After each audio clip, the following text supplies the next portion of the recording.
In the last video, we talked about the two components in application security, authentication and authorization. In this video, we'll see how to implement authentication in ASP.NET Core. ASP.NET Core comes with a powerful authentication framework called Identity. It supports not only local user management, like having a users table in our own database, but also supports other logging schemes like Facebook login, Google login, Azure Active Directory, and so on. And you can use multiple logging schemes at the same time. On top of that, it provides a set of pre-built pages for user registration, reset password, and so on. The only problem is that it's quite complex. If you're interested, you can check out the online documentation and the chapter 14 of the ASP.NET Core in Action book. In this class, we'll cover a simpler authentication framework called cookie authentication. It's actually part of the larger identity security framework, just without the bells and whistles. Let's see how we can add authentication to our ASP.NET Core application. It's actually quite simple.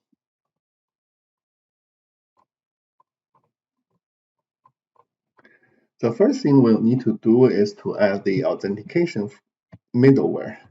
Remember that the place to add middleware is in the configure method in startup. So let me copy this, and this is the example we've been using so far. And let's go to startup, and it's right here.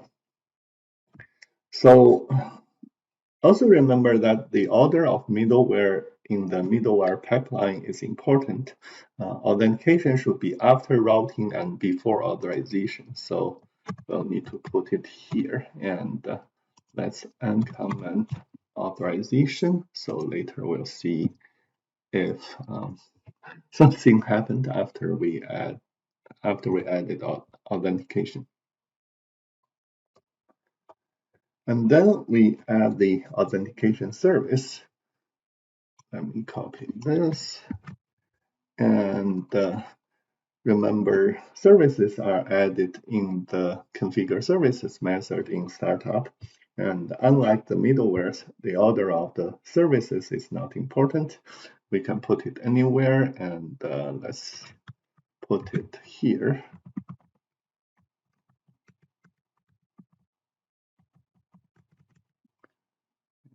The import namespace. Okay, so now, believe it or not, with these few lines, we now have a full authentication scheme in place. If we run this application, so it basically runs like before. It seems like the authentication stuff we just added doesn't do anything. Well, it doesn't do anything because there's nothing in our application requires the user to be authenticated yet. In other words, right now, all the operations in our application can be performed by anybody without logging in. We can change that by using the Authorized attribute. This attribute specifies that action or actions can only be performed by an authenticated user, or in other words, a user who is already logged in. This attribute can be used on controller classes and action methods. For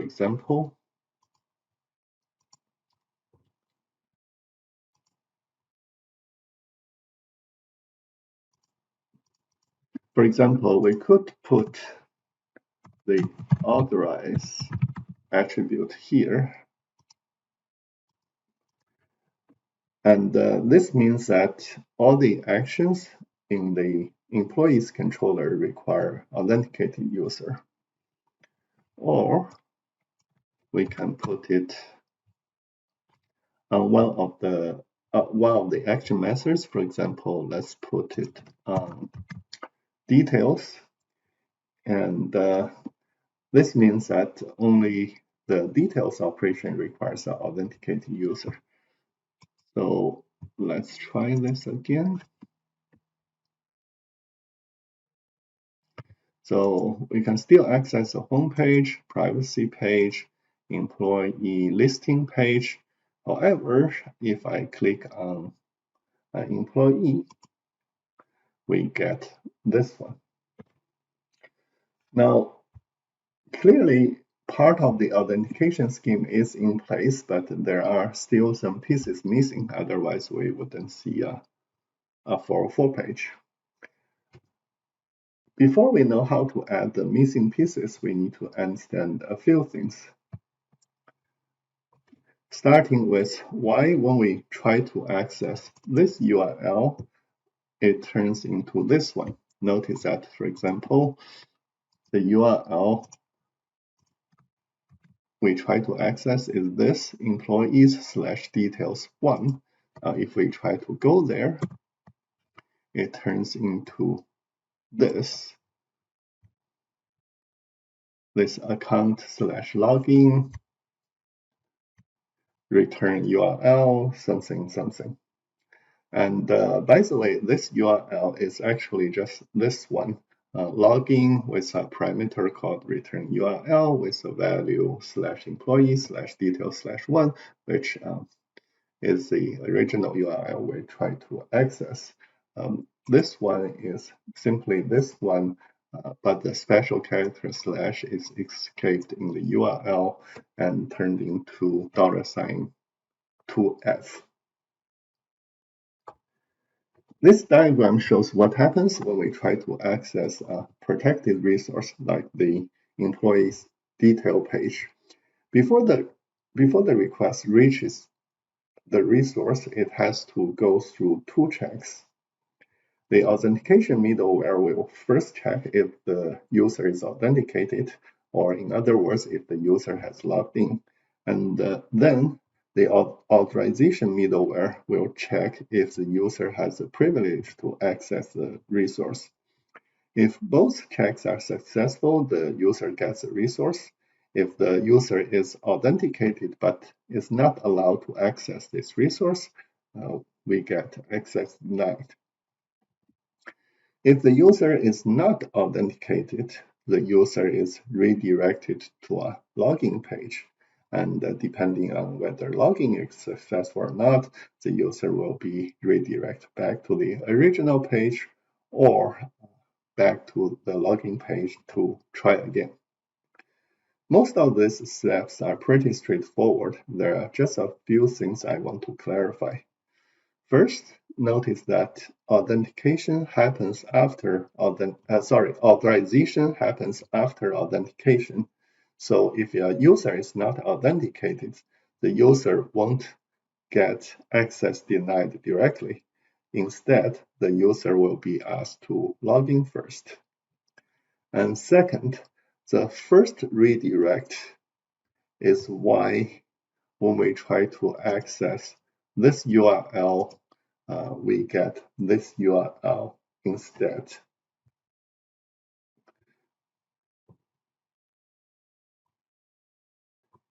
And notice that the redirect URL has a parameter return URL, which is the original URL the user tries to access. And this return URL is used for the second redirect here, so that after a successful login, the user can be redirected directly back to the original page the user tried to access. And the middleware will perform both check again, and this time the user is authenticated, so it will pass the first check, and depending on the user's privilege, it will either get the resource or get access denied error. Oh, and one more thing. It is possible that there's no return URL when a user tries to log in. For example, a user can go directly to the login page and try to log in without trying to access a protected page first. In that case, we just redirect the user to the application homepage if the login is successful. So now that we understand the authentication process, it's easy to see what's missing. After adding the authentication middleware and the authentication service, the underlying authentication mechanism is in place. Remember in the last lecture we talked about ASP.NET Core's security without session. Authentication middleware and service already implemented things like encrypting user information, setting cookie, checking cookie to see if the user is authenticated, decrypting user information in the cookie, and so on. Now, what's missing are basically just the login action and the logout action because the framework doesn't know how a user should be authenticated. We'll need to add these two actions. By default, the URLs of these two actions are account/login and account/logout, which means we'll need to add an account controller with two methods, login and logout. But before we do that, we'll need to know a little bit more about ASP.NET Core security. ASP.NET Core uses a so-called claim-based security. A claim represents a property of a user. A claim has a type and a value, both stored as strings. Here are a few examples of claims. For example, a user can have an email claim, which is the email address of the user, and the user can have a claim called isAdmin with a value true, for example. Claim-based security is considered more flexible than the older role-based security, since everything that can be done in role-based security can be done easily in claim-based security, but not quite the other way around. Claim-based security is also more universal in the sense that claims are just string key-value pairs, which can be easily supported and used across different platforms. ASP.NET Core has a number of predefined claim types. For example, if we look at the documentation, we can see that it has a bunch of claim types like actor, anonymous, authentication, excuse me, country, and so on. For example, if we want to use an email claim, there's an email claim type here. So we can say claim types.email as the claim type. Of course, we are also free to come up with our own claims. Later, we'll use a claim type called isAdmin, which is not a standard claim type. In addition to claim, there's another term called principal. Principal refers to the current user after the user logs in. In ASP.NET Core, principal is an object of the type claims principal, which, as we can tell from the name, has a bunch of claims. Okay, now knowing all that, we are ready to implement login and logout in our sample application. To save some time, I already made some changes to the sample application. In particular, I added two properties to the employee class. Hash, this is the property for storing the user's password hash, and isAdmin. If this property is true, it means the employee is an administrator, and later when we design authorization, we'll let regular users to perform certain operations and administrators to perform additional operations. I also changed the database accordingly. So we can see the two additional columns here. Notice that here only John is an administrator, and although all the password hashes look different. All of them are actually just A, B, C, D for the password. And there's one more change in employee service here. So in employee service, I added another method, get employee by employee name, which is quite simple, just implemented like this. Later, we'll use this method in our login operation to load the employee and then check employee password. So, okay, now we are ready to implement login and logout. The documentation actually already provides some sample code, which will be copy and paste. So this part of the code is for login, and this part is for logout. The code is not very complex. We just need to understand what they do and add a little bit more with respect to our particular database and setup. So let's first implement login. As I mentioned earlier, login by default uses this URL /account/login, and logout uses this URL. That means we'll need to create a new controller called account.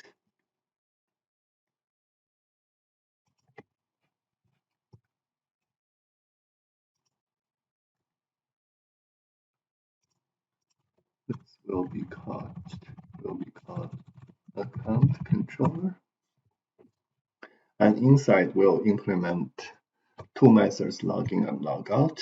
And let me move back to login. Okay, so to log in a user, will need to access the database and using the employee service. So what we do is we'll do the dependency injection thing. We'll have a private read-only employee service,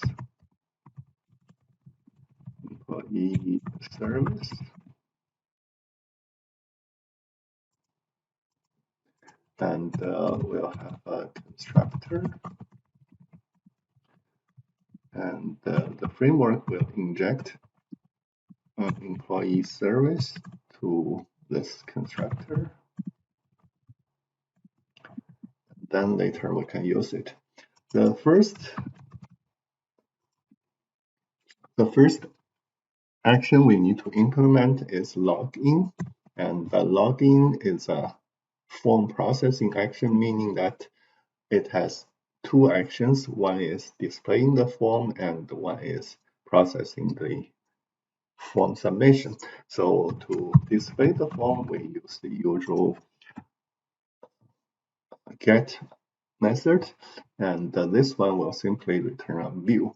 And let's implement that view.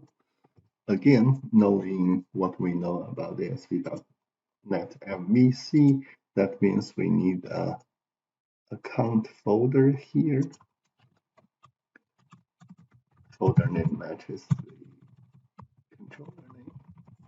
And inside we'll need a view that matches the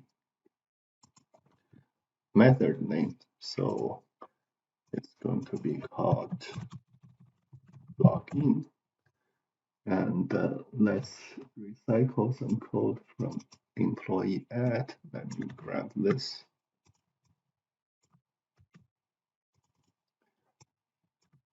So we'll need a form. Form will be post, and we will have a name field, and then we'll have a password field. So this one, let's change it to password.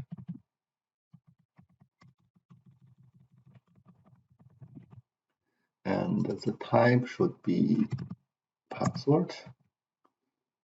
ID will be password.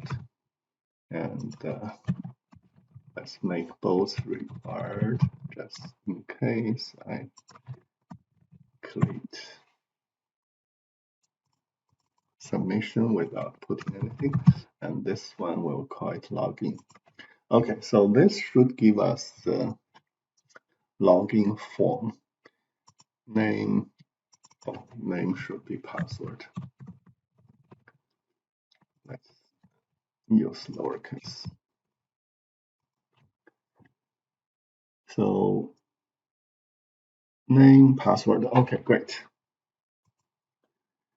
Now going back to the controller, now we are going to handle post. Action without login. Now, when the user posts, submit the form, we are going to get two parameters, password and name. Remember, there will also be a third parameter if the user gets redirected from an original request that tries to access a protected page. And that one will be called return URL. So we'll also have return URL here. Okay. And the first thing we do is we try to use the name to get the employee object or the user object. So that will be employee is employee service and get employee by name. And once we get that, there are three possibilities. One is the name is wrong, so we get null for employee.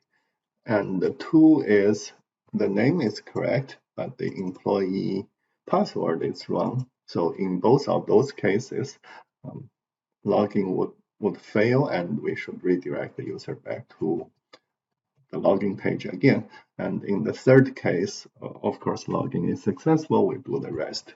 So what we do here is we first say if employee is null, so that's the first case, or we check the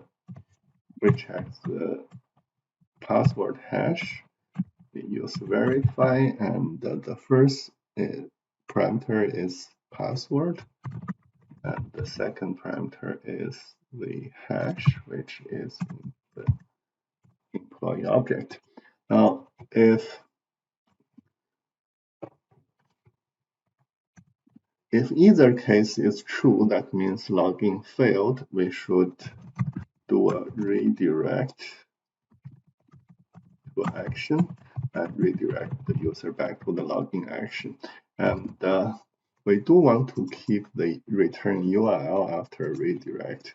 So the way to do that is simply create an anonymous object with redirect URL property with the redirect URL value. So that part should handle the login failed part, or this part. And what if login is successful? Now, this is where we need to do some additional work.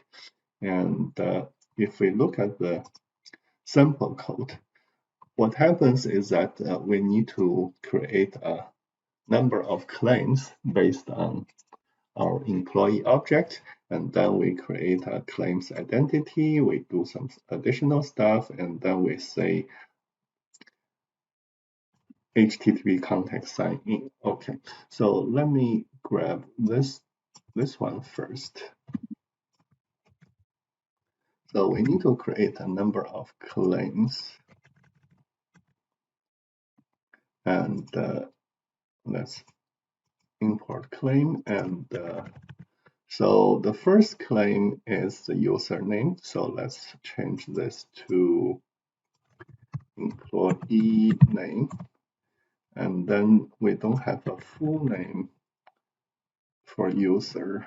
What else do we have? Oh, we have is admin. So let's change this to is admin, and we'll have employee is admin, and it needs to be a string. So we do is the main toString. And normally we would also want another one, and this one is called name identifier. And this is basically the ID of the principal or the user, and we do have an ID in our employee object, so we'll do that again toString to make it a string. So now we have the claims.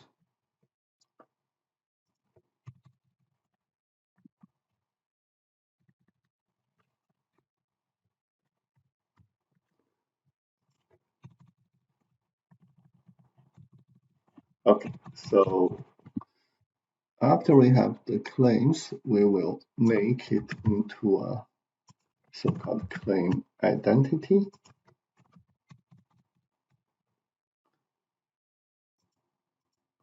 And after that, we create something called authentication properties. And this sample code shows you how to customize certain properties for the authentication scheme. We will use default for everything. So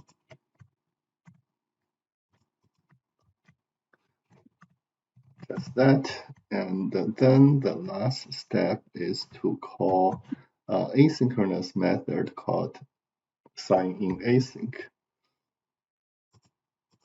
And let's do that.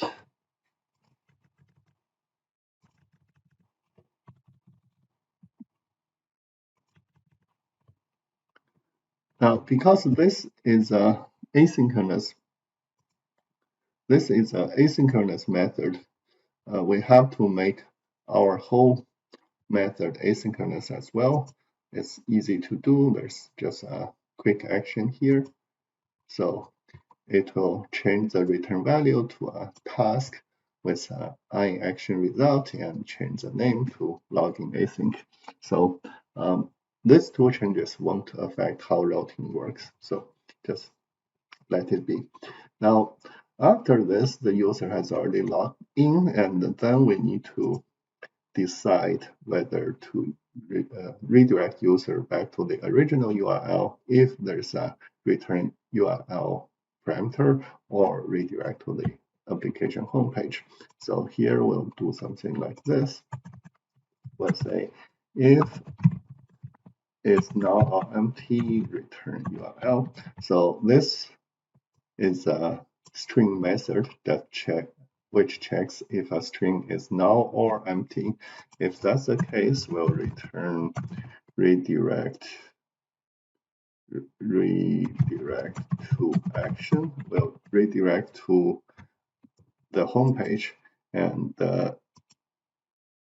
notice that the action name is the first parameter and the controller name is the second parameter. So we are going to redirect to index and the home. And this is a case where there's no return URL. If there is a return URL, we'll do a local redirect to redirect it there. So we can either use just redirect or local redirect. Local redirect is usually recommended to ensure that it's redirect to a URL of the same application rather than an external website somewhere. So this is basically what the logging action will look like. Most of the code we can just copy and paste from the documentation, and what it does is basically use username password to get a user, and then from the user object create a bunch of claims, and from claims to create an identity, from an identity to create a principal, and then use this sign in async method to sign in the user, which perform all the setting cookie, encrypt user information stuff. And then afterwards, we do a redirect. So these are basically the steps in the login action. Logout action, on the other hand, is much simpler. We just need to call sign out async and then do the redirect. So let's quickly increment logout. So we'll do action result logout, and then let's copy over the logout code.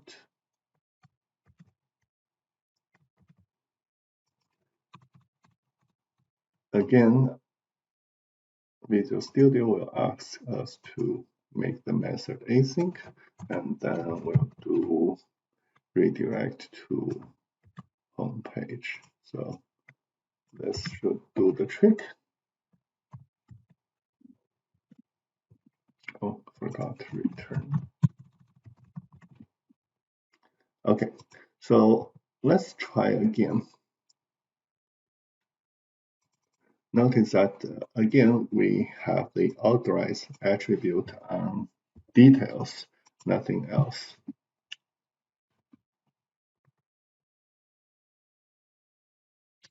So again, we can access home page, privacy page, and employee listing page. Everything's fine. If I click on employee details, now we are redirected to here. Let's say I give it a wrong password, and it redirects us. What?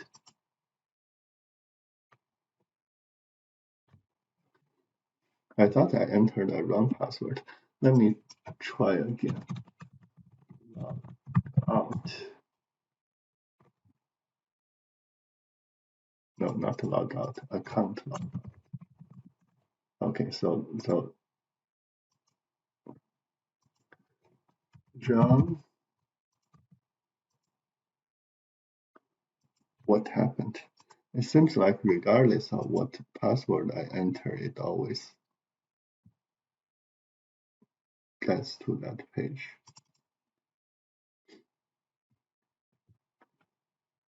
Oh, this one should be, yeah.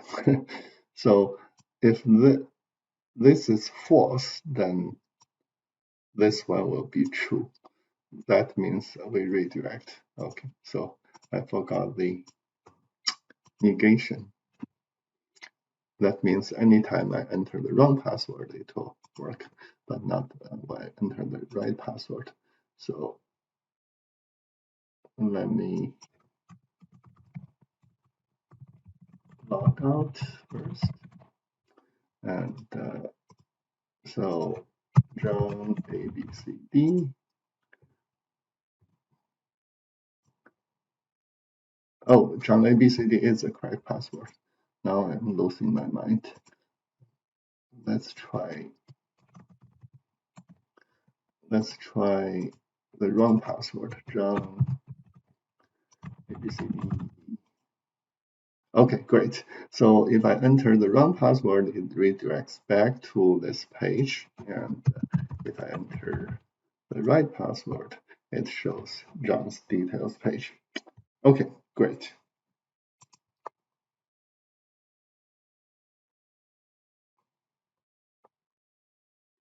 Okay, so now our authentication scheme is fully in place. Let's add a little bit more. Oftentimes, we want to access the current user in our code, especially in controllers and views. It's actually pretty easy to do.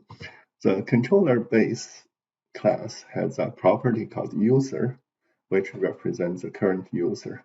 Since all controllers inherit from controller base, we can use user directly in controller code.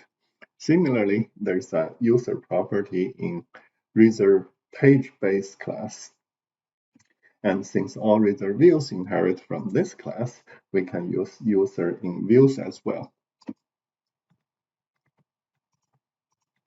If we look at the documentation, we can see that both of those user properties are of claims principal type.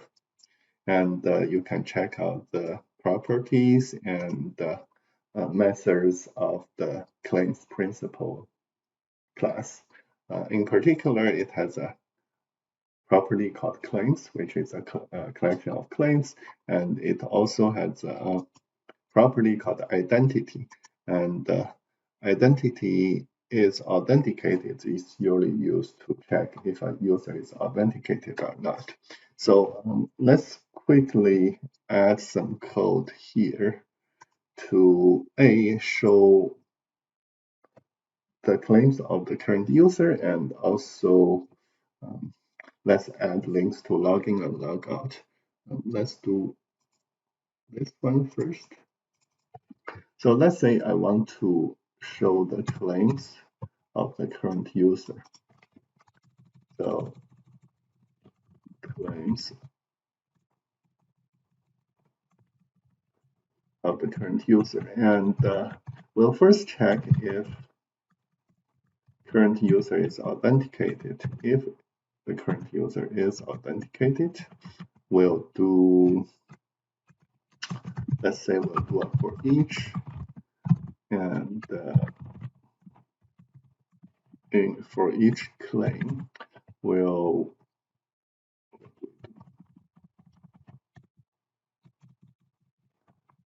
print it out.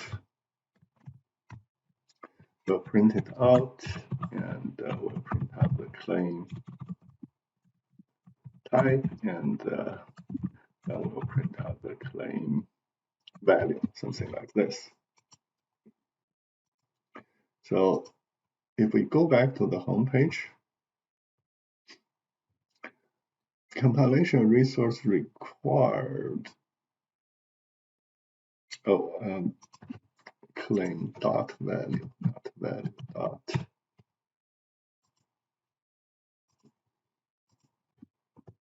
Okay, so now we can see that the current user has 3 claims. The first claim has a claim type which is pretty long, and that's basically this one, and the value is 1. Second claim is name, which is John. Third claim is admin, which is true. And then let's also add a couple of links for login and logout to make navigations easier, and we'll add them to the navigation bar, which is here. Right now, the navigation bar has 3 links: home, employee, privacy. Let's copy over this one, and let's say if user identity is authenticated, and we would want, if the user is authenticated, we would want a logout link. So we'll say account logout,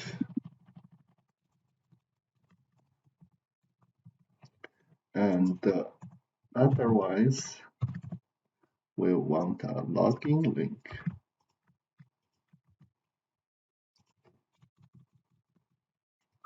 And we'll say login.